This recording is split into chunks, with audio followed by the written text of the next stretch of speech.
A'udzubillahi minasyaitonirrajim. Bismillahirrohmanirrohim. Allahumma shrahli sodri wa yassirli amri wahlul uqdatam min lisani yafqahu qawli. Alhamdulillahi rabbil alamin wassalatu wassalamu ala asyrafil anbiya'i wal mursalin wa ala alihi wa ashabihi ajma'in. Alhamdulillahillazi hadana li hadza wa ma kunna linahtadiya laula an hadanallah. Ashhadu an la ilaha illallah wa ashhadu anna Muhammadan abduhu wa rasuluh malla nabiyya ba'da amma ba'du. Assalamualaikum warahmatullahi wabarakatuh. Hadirin yang berbahagia, sebelum saya memulai tausiah saya ini nanti yang berjudul adalah Al-Kahfi Gua. Sebelumnya saya ingin berbagi kepada para hadirin sekalian mengapa saya harus tausiah saya pada malam hari ini mengambil tema yaitu surat yang ke-18, surat Al-Kahfi, yang artinya adalah gua. Termasuk surat Makkiyah. Surat Makkiyah ini terdiri dari 110 ayat. Karena selama hidup saya, setiap saya mengalami suatu musibah ataukah itu suatu kepedihan, kesedihan, dan suatu yang membuat hati saya bimbang, ragu dan sebagainya, saya selalu membaca surat Al-Kahfi ini sampai selesai, sampai 110 ayat. Kemudian saya tahan nafas, saya berdoa kepada Allah apa yang saya inginkan, dan insya Allah ketenangan akan saya peroleh.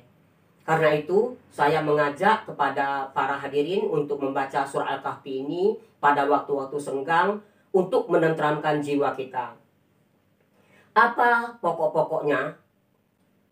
Tausiah saya kali ini berjudul Al-Kahfi.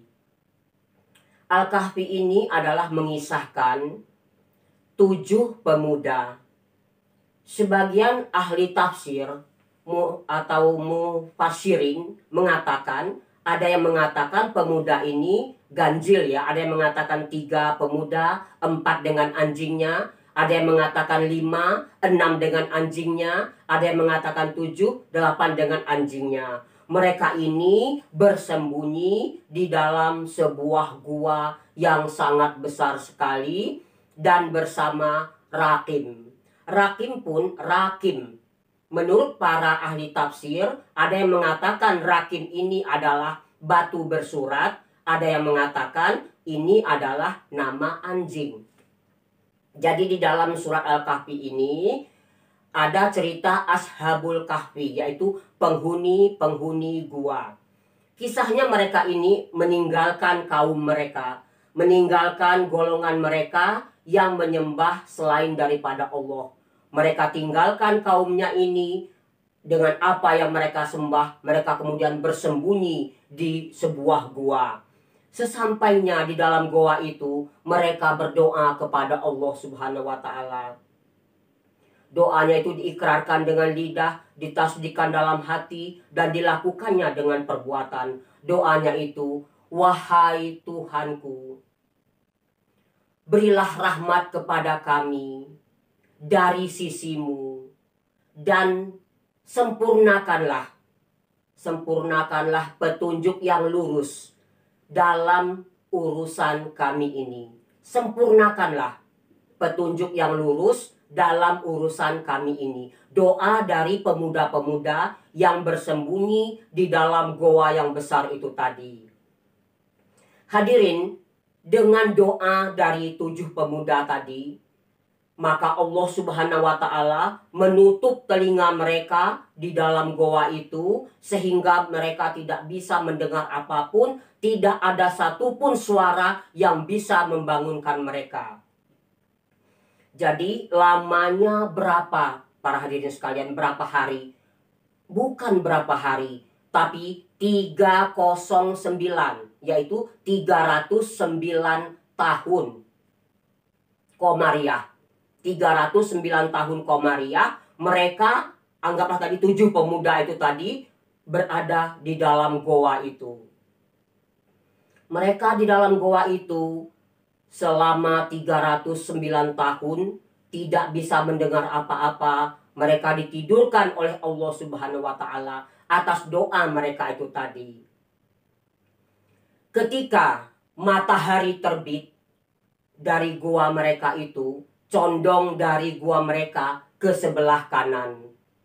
Ketika matahari terbenam menjauhi mereka, condong ke sebelah kiri. Mereka berada di dalam gua yang sangat luas dan lebar itu.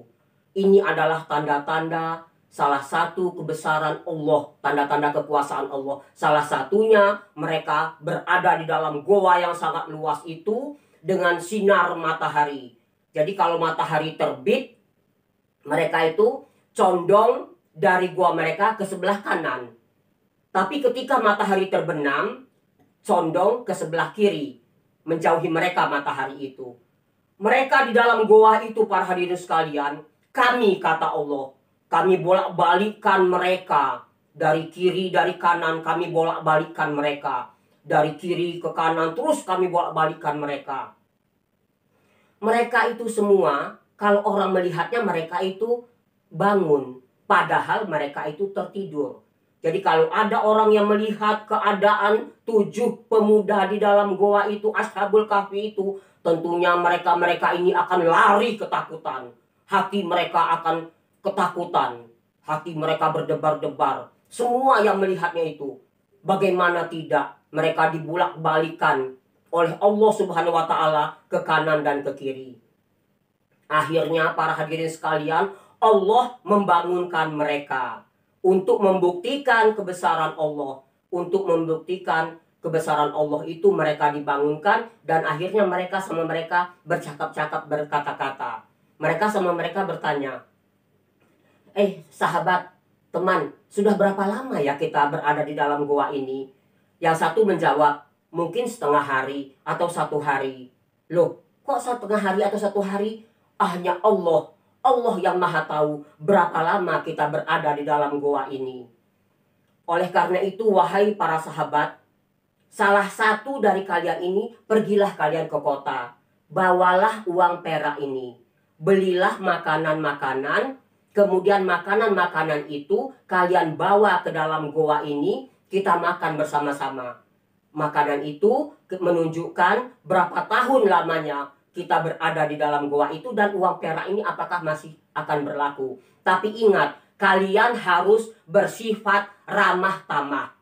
Dan satu lagi perlu kalian ingat, kalian pegang janji ini. Tidak ada seorang pun yang akan mengetahui keberadaan kita bertujuh di dalam goa ini. Jangan sampai ada orang yang tahu. Sebab kalau mereka tahu kita berada di dalam goa ini, mereka semua akan melempari kita semua dengan batu-batu. Atau mengajak kita kembali ke agama mereka, yaitu agama berhala. Kalau sudah demikian halnya, tidak ada satupun juga yang bisa menolong kita lagi. Karena itu ingat, pertama, bawa uang perak ini. Kedua, beli makanan yang bisa dibawa pulang ke gua ini, kita makan bersama-sama, kita bertujuh memakannya.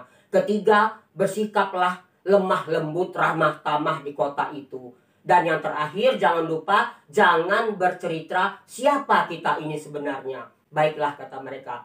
Itulah kisahnya Ashabul Kahfi tadi.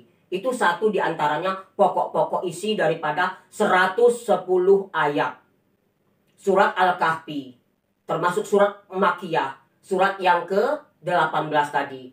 Pokok-pokoknya banyak sekali. Yang kedua adalah ucapan insya Allah. Hadirin yang berbahagia, pada suatu hari datanglah beberapa orang pemuda kepada Nabi Muhammad SAW. Mereka bertanya tentang 3 hal. Yang pertama tentang roh, yang kedua tentang Ashabul Kahfi, yang ketiga tentang Zulkarnain. Rasulullah menjawab kepada pemuda-pemuda Quraisy itu, datanglah kalian besok ke rumahku, pagi-pagi sekali. Aku akan jawab semua pertanyaan kalian itu. Ketiga-tiganya akan aku jawab. Tapi Rasulullah lupa mengucapkan insya Allah, yang artinya jika Allah menghendaki. Lupa Rasulullah mengucapkan kata-kata insya Allah itu. Maka pagi harinya datanglah beberapa orang pemuda Quraisy tadi menepati janji. Karena Rasulullah memerintahkan pagi, mereka datang pagi-pagi. Ternyata para hadirin sekalian, wahyu datang terlambat. Rasulullah tidak bisa menjawab pertanyaan beberapa pemuda Quraisy itu. Itulah sebabnya turun ayat ke-23 dan ke-24 surat Al-Kahfi itu. Sebab musabab turunnya ayat 23 dan 24 surat Al-Kahfi adalah karena Rasulullah lupa mengucapkan insya Allah. Yang diantara isinya ayat 23-24 itu adalah, janganlah kalian mengatakan bahwasanya besok saya akan melakukan ini, besok saya akan melakukan itu. Jangan berjanji tanpa mengucapkan insya Allah. Setelah itu Rasulullah diperintahkan untuk mengucapkan tadi itu insya Allah. Kalau lupa di awal, harus diucapkan di belakangnya jika Allah menghendaki. Itulah sebab musabab turun ayat 23 dan 24. Hadirin yang berbahagia, itu adalah yang kedua. Kemudian pemuda-pemuda yang 7 tadi, oleh Allah Subhanahu wa Ta'ala dikuatkan hatinya ketika ia berhadapan berdiri di depan seorang raja yang zolim, raja yang angkara murka, bernama Dicyanus atau Decius. Dicyanus atau Decius adalah raja yang angkara murka, raja yang zolim. Di situ mereka 7 pemuda itu berani mengatakan 2 kalimat syahadat, berani mengucapkan kalimat tauhid, la ilaha illallah, tiada Tuhan selain Allah. Tuhanku adalah Allah, Tuhannya langit dan bumi. Berani dia mengucapkan itu dengan izin Allah. Itu yang ketiga. Yang berikutnya adalah tentang surga dan neraka. Mereka-mereka yang kafir, mereka-mereka yang kufur, pada peristirahatan mereka yang terakhir itu diberi tempat yang sangat buruk, yang sangat jelek. Ketika mereka haus dan dahaga, para hadirin sekalian, mereka minta minum. Mereka diberi minum, tetapi airnya, para hadirin sekalian, adalah dari air besi yang mendidih. Bayangkan para hadirin sekalian, besi mendidih dituangkan ke mulutnya, mukanya hancur karena besi yang mendidih tadi. Itulah minumannya bagi mereka-mereka yang kufur, yang tidak sempat bertobat. Sebelum akhir hayatnya mereka belum insaf, belum sadar, mereka tetap kufur, kafir. Kalau mereka haus di neraka itu, mereka minta minum. Airnya adalah besi yang mendidih. Ini Al-Quran, surat Al-Kahfi, berdasarkan Al-Quran. Jadi jangan sampai tidak percaya kalau kita belum bertobat, belum insaf, haus di neraka, minumnya bukan air yang segar, tapi besi yang mendidih dituangkan ke mulut kita, muka kita hancur. Karena itu insaflah, sadarlah sebelum ajal menjelang. Bagaimana yang di surga, orang-orang yang di surga? Ya, orang-orang yang di surga ini hidup bergelimang dengan harta, harta kemewahan, harta kesenangan, nikmat yang luar biasa. Di surga itu sungai mengalir di bawahnya. Mereka semua memakai gelang emas, para hadirin sekalian. Memakai baju warnanya hijau. Dari apa bajunya itu? Dari sutera halus dan sutera tebal. Jadi bajunya warna hijau, terbuat dari sutera halus atau sutera yang tebal. Mereka tidur bertelekan, ratna mutu manikam hiasannya. Dipan-dipan yang indah, yang bagus, mereka bersandar di situ. Itulah tempat peristirahatan terakhir di surga Aden. ADN tulisannya. Surga Aden itu sungai mengalir di bawahnya. Itulah pokok-pokok inti dari Ashabul Kahfi.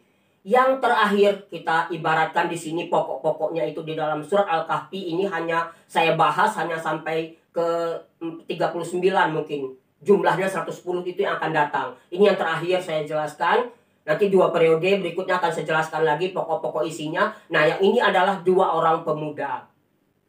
2 orang pemuda ini, para hadirin sekalian, adalah sama-sama ahli kitab. Yang seorang orangnya mukmin, yang seorang orang kafir. Allah Subhanahu wa Ta'ala memberikan kepada orang kafir ini 2 kebun. Kebun ini kebun anggur. Jadi kebun ini kebun anggur, dikelilingi kebun anggur itu dengan pohon-pohon korma. Ini kebun anggur, dikelilingi pohon anggur itu dengan pohon kurma. Kemudian di tengah-tengahnya ada ladang.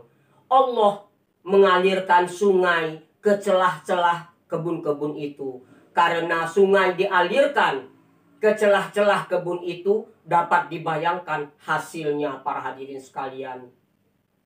Pohonnya subur, buahnya besar-besar, tidak ada yang berulat, harum semerbak, buahnya ranum, buahnya itu sangat manis, lezat cita rasanya. Sehingga pemuda tadi, yang ahli kitab orang kafir tadi, hidup bergelimang harta, kaya raya. Ia menjadi orang yang sombong, angkuh, congkak, takabur, menyombongkan diri. Dia berkata kepada temannya yang orang mukmin itu, "Wahai sahabat, ini kebunku ini aku rasa tidak akan binasa selama-lamanya.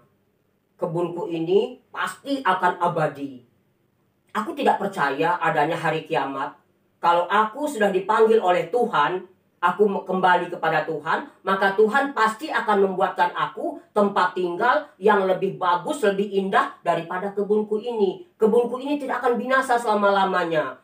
Kau orang miskin," kata dia, "hartaku lebih banyak daripada hartamu. Pengikutku lebih banyak, lebih kuat daripada pengikutmu." Maka orang mukmin tadi, yang orang mukmin ahli kitab tadi menjawab, "Apakah kamu akan kafir kepada Allah? Allah telah menciptakan kamu dari tanah. Mengapa engkau tidak bersyukur kepada Allah? Apa yang kau miliki ini adalah dari Allah Subhanahu wa Ta'ala. Mengapa engkau kufur? Mengapa engkau tidak mengakui? Mengapa engkau musyrik? Mengapa engkau tidak mengucapkan Masya Allah, la haula wa la quwata illa billahi aliyul azim ketika kau masuk ke dalam kebunmu itu?" Katanya, "Tidak, ini bukannya karena Allah. Aku tidak mau mengucapkan itu." "Baiklah," kata orang mukmin itu. Kata ahli kitab yang orang mukmin tadi, "Kalau kau tidak mau mengucapkan Masya Allah, la haula wa la quwata illa billahi aliyul azim, maka aku nanti minta kepada Allah. Aku akan minta kepada Allah kebun yang lebih bagus daripada kebun kamu ini. Dan aku akan meminta kepada Allah azab Allah untuk engkau. Aku akan minta datangkan petir dari langit yang akan menghancur luluhkan kebun-kebun kamu ini. Karena kau tidak percaya kepada Allah, engkau tidak bersyukur kepada Allah, dan engkau sudah beberapa kali aku bimbing untuk mengucapkan kalimat tadi, la haula wala quwata, tapi kau tetap masih mau menjadi orang kafir. Aku berdoa kepada Allah, datangkanlah petir ya Allah dari langit, hancurkan semua kebun-kebunnya sehingga menjadi tanah yang rata dan tanah yang licin." Doa dari orang kafir tadi, doa dari orang mukmin tadi mendoakan orang kafir tadi, yang karena dia sakit hati dianiaya, sakit hati dia sakit, dikatakan, "Kau lebih miskin, hartaku lebih banyak, kau itu pengikutmu cuma sedikit, kau bagaimana?" dan sebagai dihina, sakit hati dia. Doa orang yang dizolimi, disakiti hatinya itu dikabulkan Allah, sehingga semua kebunnya itu disambar petir, hancur semua. Air-airnya itu dengan doa orang mukmin tadi diserap kembali ke dalam tanah, tak ada setetes pun air. Jadilah orang kafir tadi itu menjadi orang yang miskin. Dia membolak-balikkan tangannya menyesal, la ilaha illallah, dan baru dia mengucapkan begitu, tapi sudah terlambat. Dia menyesal, mengapa saya harus murtad? Mengapa saya harus meminta kepada selain Allah? Mengapa saya tidak mau mendengarkan nasihat dari teman saya tadi, ahli kitab orang mukmin itu, kata dia. Tapi para hadirin sekalian, nasi sudah menjadi bubur. Penyesalan itu datangnya belakangan. Oleh karena itu, bersyukurlah kita kepada Allah atas segala yang kita terima, terutama kesehatan kita. Saya sekali lagi berpesan, sering-seringlah membaca surat Al-Kahfi, tapi jangan hanya 5 ayat berhenti. Kalau sudah niat membaca surat Al-Kahfi, baca sampai 110 ayat. Pada akhirnya sesudah Shadaqallahul Azim, tahan nafas, mintalah sesuatu kepada Allah. Insya Allah dikabulkan oleh Allah Subhanahu wa Ta'ala. Sekian, wassalamualaikum warahmatullahi wabarakatuh.